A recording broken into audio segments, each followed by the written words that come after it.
They called her Lyra because her mother once said she was born humming. Not crying, not wailing, but humming as if her tiny lungs had skipped grief and gone straight to music.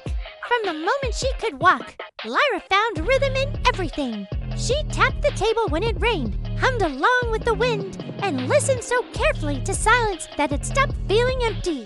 The town where she grew up Orlinus Reach was the kind of place that quiet forgot. No radios, no concert halls, just the sound of work boots on gravel and the occasional clink of a wind chime someone forgot to untangle. So when Lyra told her classmates she wanted to be a composer, they laughed. Not cruelly, but with that peculiar grown-up doubt kids learned early, the kind that doesn't say, "You can but don't bother." Music wasn't for people like them. Not without money. Not without cities. Not without sound. That last part mattered, because Lyra's hearing began to fade when she was 9, just as her melodies grew bolder. By 13, she could no longer hear the difference between a whisper and the wind. But her hands remembered, her soul remembered, her heart, above all, remembered how the stars sounded. When you looked up long enough, she composed in notebooks of first staves and measures and pencil-drawn crescendos that no one else understood. At night, she'd lie on the roof of the barn, feeling the rhythm of her heartbeat and tracing constellations with one hand, like she was conducting the sky. Her parents worried, of course. They brought in doctors, specialists, teachers with grim faces, but Lyra smiled through it all, because while the world beneath her feet grew quieter, the one above her, oh, that one grew louder with every passing night. She didn't tell anyone, but she had begun to see music in the stars. Then, on the eve of her 15th birthday, the dream came. She stood in a concert hall so vast it seemed carved from moonlight. No walls, no ceiling, just columns of starlight and rows of instruments made from impossible materials, crystal bows, glass horns, silver drums that beat without being struck.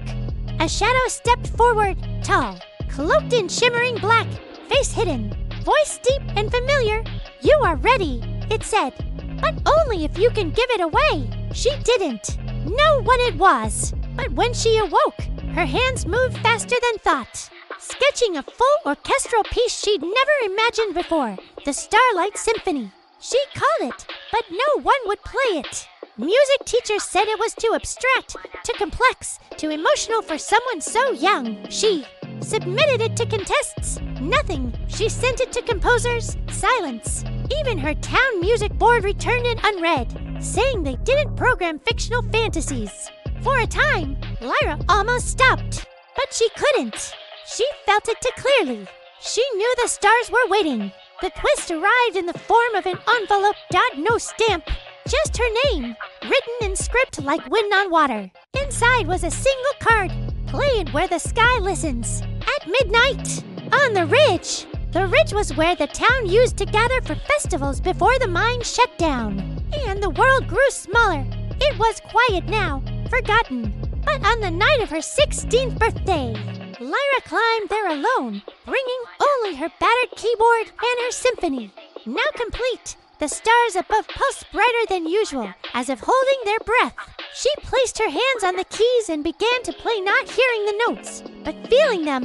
Her fingers moved in arcs and sweeps, summoning every measure she'd carried in her chest for years. The air shimmered, then they came. Not people, lights, one by one. Stars descended, not falling, but stepping down, like dancers on invisible stairs.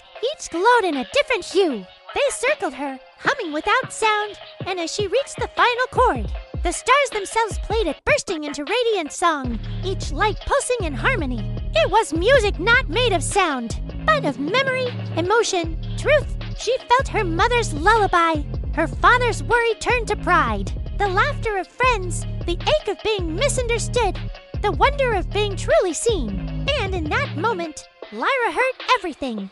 The twist wasn't that her music brought the stars down. The twist was that the stars had been hers all along, reflections of every note she thought no one listened to, every emotion she scribbled into margins, every rhythm that beat inside her when the world fell silent. They had heard her always. She returned home with no proof, no recordings, no applause, But the next day, her music began to spread quietly, strangely.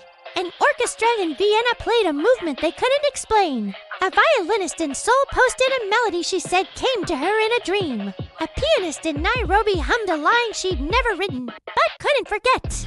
And everywhere, people began whispering about a new kind of music, one they could feel in their bones, even in silence. Lyra never published the Starlight Symphony. She never had to. It had already left her. Because when you give your heart to the stars, they don't keep it. They echo it.